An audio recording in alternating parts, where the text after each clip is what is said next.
তবে বিরোধী দলের এই হট্টগোল এবং ওয়াকআউটের মধ্যেই ত্রয়োদশ সংসদের প্রথম অধিবেশনে ভাষণ দিলেন রাষ্ট্রপতি মোহাম্মদ শাহাবুদ্দিন। এ সময় ভাষণে তুলে ধরেন বর্তমান এবং অন্তর্বর্তী সরকারের কার্যক্রম এবং পরিকল্পনা।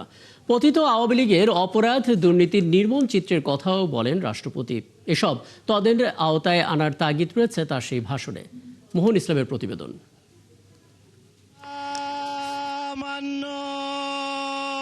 রাষ্ট্রপতি সংবিধান অনুযায়ী জাতীয় সংসদের প্রথম অধিবেশনে ভাষণ দেন রাষ্ট্রপতি।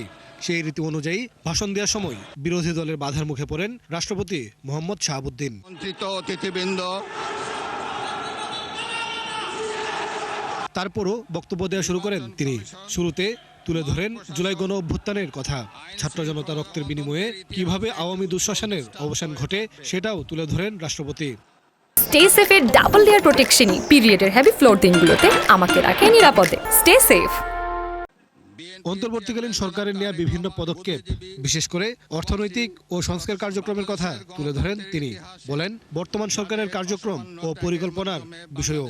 তৈরি পোশাক খাত থেকে গত এক বছরে ৩৯.৩৫ বিলিয়ন ইউএস ডলার অর্জিত হয়েছে। ২০২৪-২৫ অর্থ বছরে রপ্তানি ৮.৬০% বৃদ্ধি পেয়ে ৪৮,৩০০ মিলিয়ন ইউএস ডলারে দাঁড়িয়েছে। ২০২৬ সালের ১৯শে ফেব্রুয়ারি বৈদেশিক মুদ্রা রিজার্ভ দাঁড়িয়েছে ৩৪.৭৮ বিলিয়ন ইউএস ডলার। বর্তমান সরকার আরও নতুন রপ্তানি খাত এবং রপ্তানি বাজার আরও সম্প্রসারিত করার লক্ষ্য নিয়ে সুনির্দিষ্ট কর্মসূচি বাস্তবায়নের কার্যক্রম শুরু করেছে। বর্তমান সরকার অর্থনীতির গণতন্ত্রায়ন, অলিগার্কিক কাঠামো ভেঙে জনগণের অংশগ্রহণ নিশ্চিত করবে। বর্তমান সরকার দুর্নীতি দমন ও আইন শৃঙ্খলার উন্নয়নে সর্বোচ্চ গুরুত্ব দেবে বলেও সংসদে জানান তিনি। তবে সরকারের সকল পরিকল্পনা বাস্তবায়নের জন্য প্রয়োজন কঠোর হস্তে দুর্নীতি নিয়ন্ত্রণ এবং আইন শৃঙ্খলা পরিস্থিতির উন্নয়ন। এই দুইটি বিষয় নিয়ন্ত্রণে বর্তমান সরকার দৃঢ়তার সঙ্গে কাজ করছে। এ সময় আওয়ামী লীগের করা অপরাধ দুর্নীতির ফিরিস্তি তুলে ধরে তা তদন্ত হবে বলে জানান রাষ্ট্রপতি। তৎকালীন আওয়ামী লীগ সরকারের বাংলাদেশকে দুর্নীতিতে চ্যাম্পিয়ন বানিয়ে ২০০১ সালের জুন মাসে ক্ষমতা থেকে বিদায় নিয়েছিল।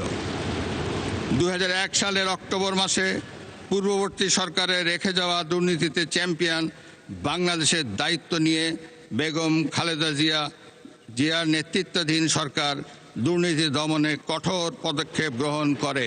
পরেও ঐক্যবদ্ধভাবে দেশকে এগিয়ে নেওয়ার আহ্বান জানান রাষ্ট্রপতি মোহাম্মদ শাহাবুদ্দিন। নিশ্চিত করতে বর্তমান মোহন ইসলাম, ৭১, ঢাকা।